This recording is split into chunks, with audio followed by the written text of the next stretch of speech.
Hello everyone and welcome to Speedbowl Weekly. I'm Adele Beth Green. This week we'll be highlighting all of last year's champion drivers. Plus we'll have interviews with all the other people that make this year very special. Today is the Budweiser Blastoff 96. You don't want to miss it. Stay with us. In 1995, Jeff Karns used 4 wins to power to the Mini Stock Championship. For 96, he looks forward to the late model crown. Bud Kuehne drove the victory 3 times en route to the Strictly Stock Championship. He looks for 96 to be the year of the repeat. Tom Fox used 2 cars and 5 wins to claim the late model crown. For 96, the Fox hopes once again to outrun the pack of hounds. Jimmy Broderick's modified crown came after 4 wins and a season-long battle for the top spot. The fire still burns in his heart for more. Can these drivers return to victory lane, or will the tough competition of the bowl shut them out? These answers and more coming up this season on Speedbowl Weekly.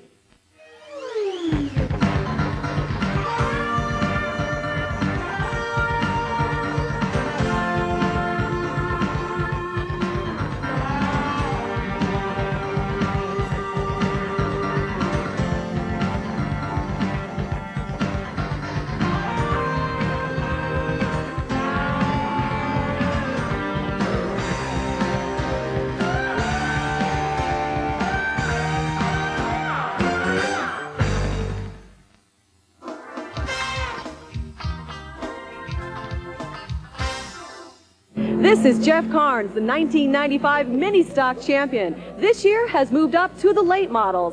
Jeff, tell me, why did you do this?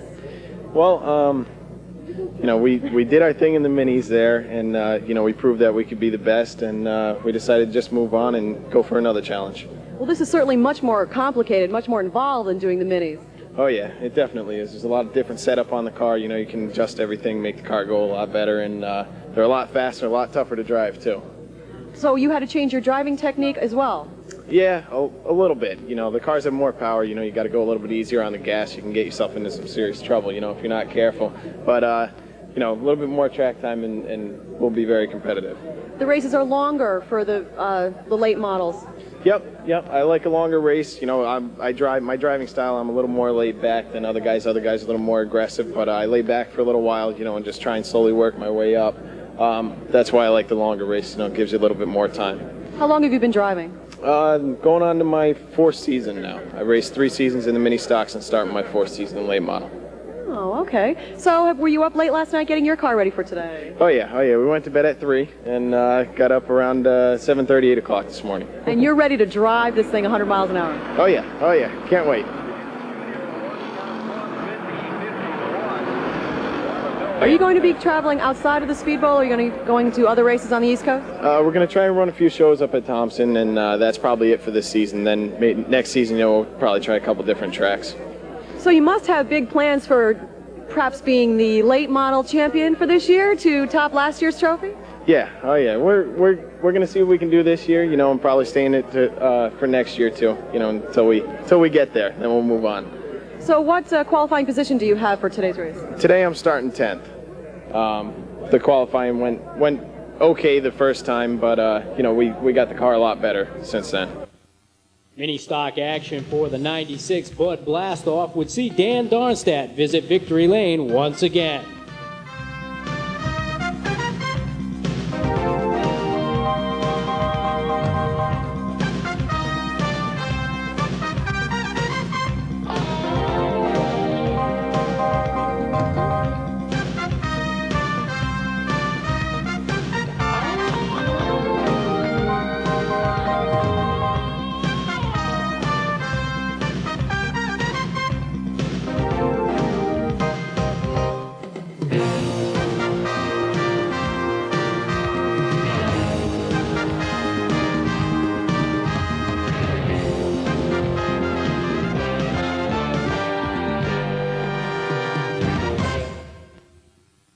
This is Bud Kuehne, the 1995 Strictly Stock champion. Bud, tell me, what is Strictly Stock?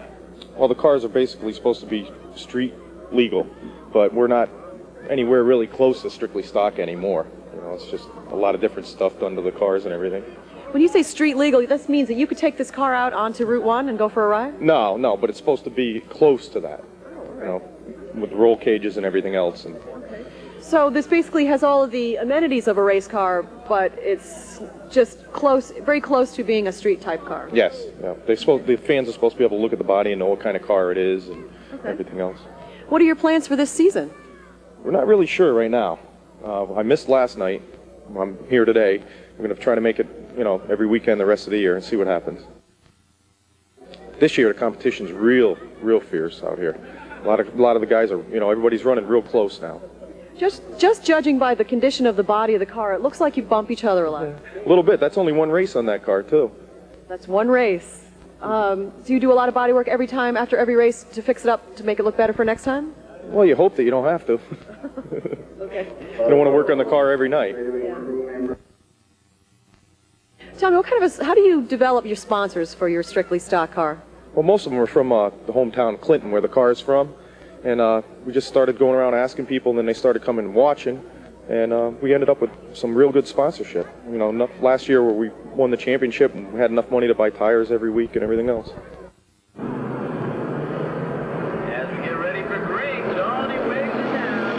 Blast off action for the Strictly Stocks would take off with the 65 of Eric Edgerly, bringing the field to the green alongside the 50L of Louis Belisle. Belisle would grab the early lead and take lap number 1.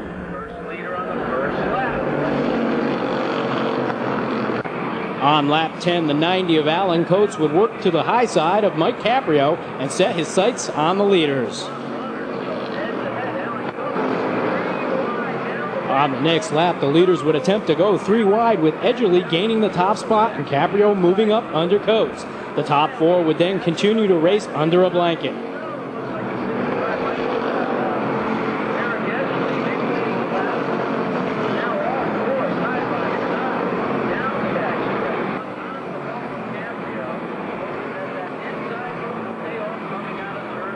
Coates would work under Caprio on lap 15 to take over the top spot, followed by Belisle for second.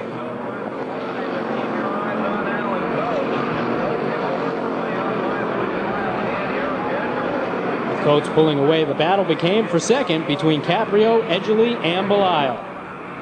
The action would heat up on lap 24 when Belisle would get into the side of Edgerly, getting him completely sideways. Remarkably, he saved it and he was able to continue on.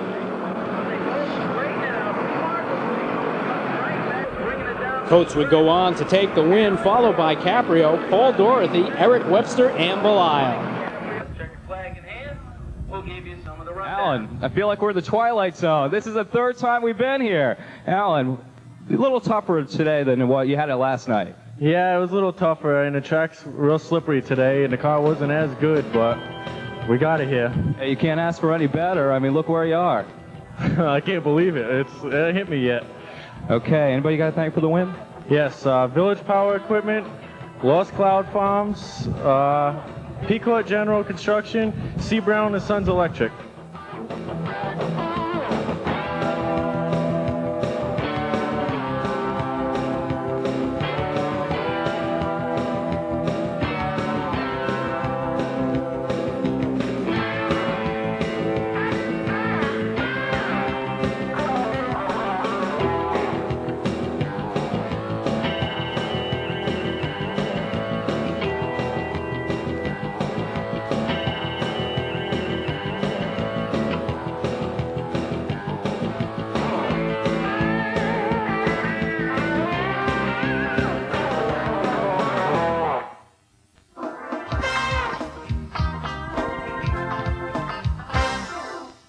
This is Tom Fox, the 1995 late model champion and the current point leader for this season. Mr. Fox, tell me, what are you anticipating for this season?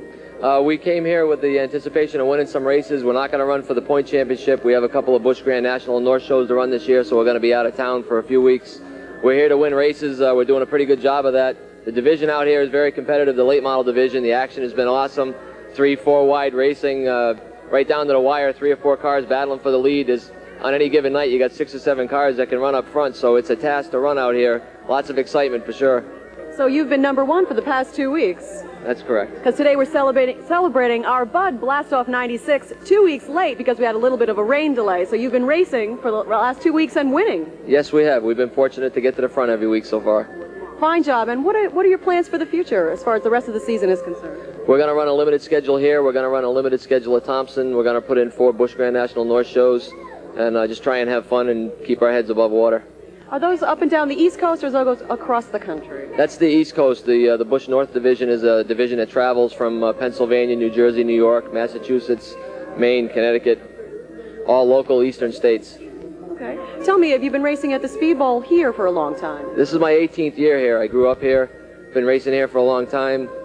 The fans are the fun fans they have around. They really get into the racing as compared to some of the other racetracks. It's really a family sport. You hear them cheering in the grandstands when you're out there racing. It's a lot of excitement. Can you explain to me what a late model champion is? What exactly kind of a car do you drive? It's basically a stock frame car. This is it right here. Has a stock Chevrolet motor under the hood with some modifications, but it's based around using stock components that are on your street car. Fan identification is a big thing with the late models. It looks like a car that you might drive up to the racetrack in. All right. Okay. How long does it take to put this car together? It's about an 8-week ordeal in the wintertime to take it apart, rebuild it, and put it back together again.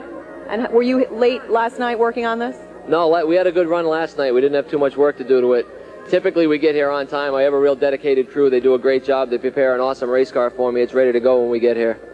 So time trials are in a few minutes. Are you ready? Yeah, we're ready. We're good to go. We had a good run last night. We're going to try and do it again today. Late model action on the 28th would see pole sitter Rob Janovic in the 51 being pursued closely by the 19 of Phil Rondo and the 39 of John Brower Jr.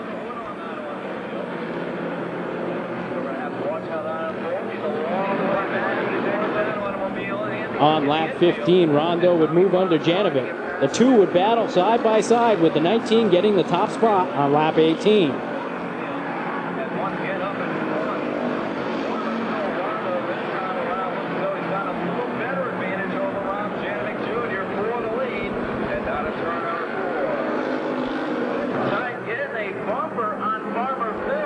Rookie Jeff Karns in the 68 would work under the 15 of Dean Nutting on lap 21 to take over the 4th spot.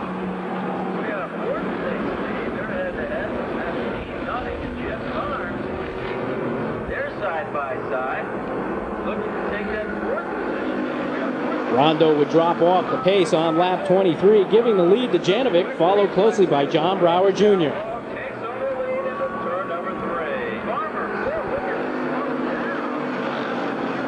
Janovic would continue to lead when the caution flag flew on lap 43 for a Ron Slack spin in turn 3, setting up a 2-lap shootout.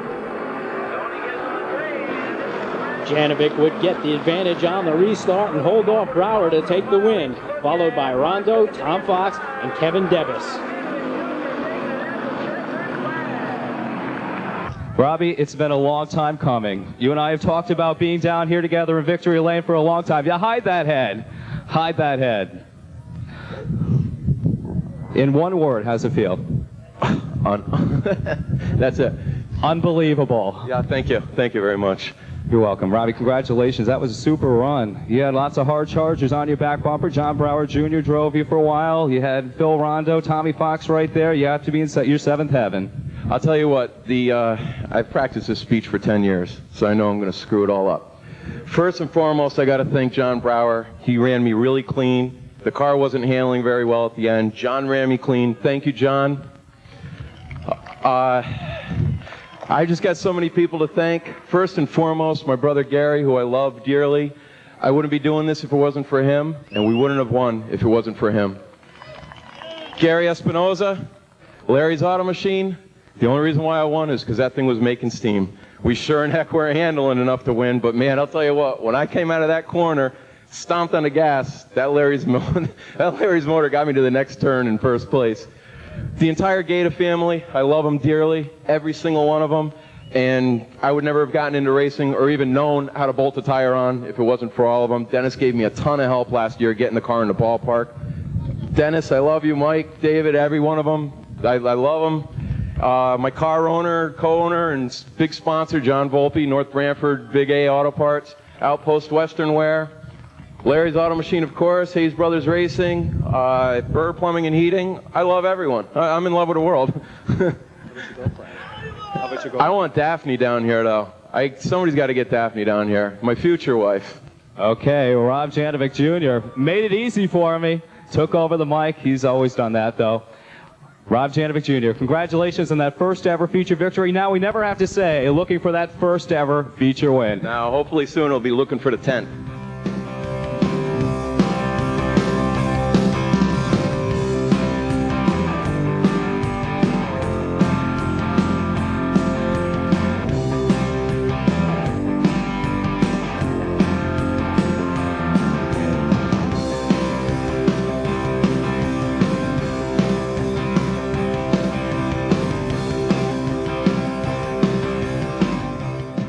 This is Jimmy Broderick, the 1995 Modified Track Champion and the current point leader here at the Waterford Speedbowl. Today celebrating our Bud Blastoff 96.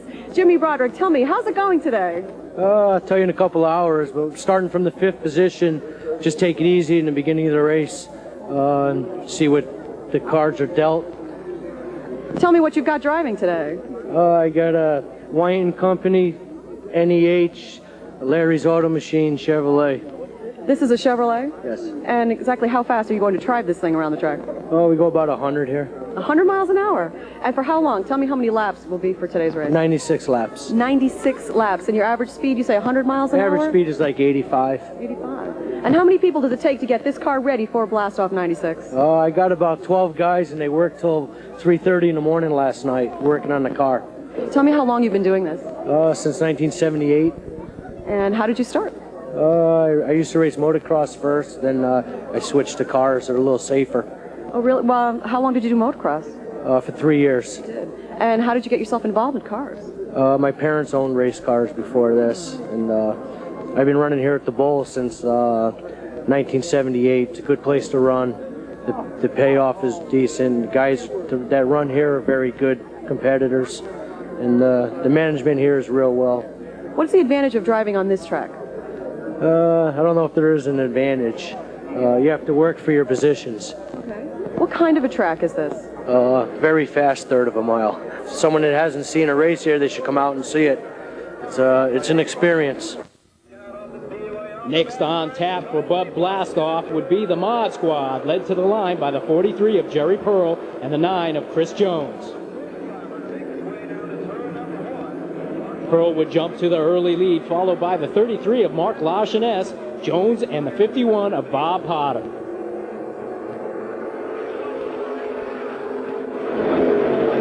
Meanwhile, back in the pack, the 31 of Todd Cerebolo was working his way to the front, here passing Jimmy Broderick for 5th on lap 14.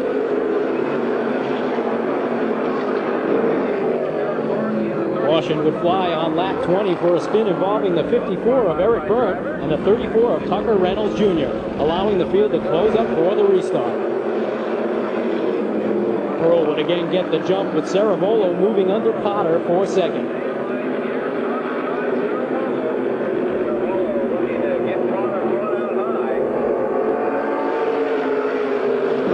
The race's 3rd caution of the day would fly on lap 34 for a spin involving the 14 of Warren Lee. On the ensuing restart, Cerebolo in the 31 would use the high line to move into the top spot, with Pearl falling to 2nd and Jones moving to 3rd.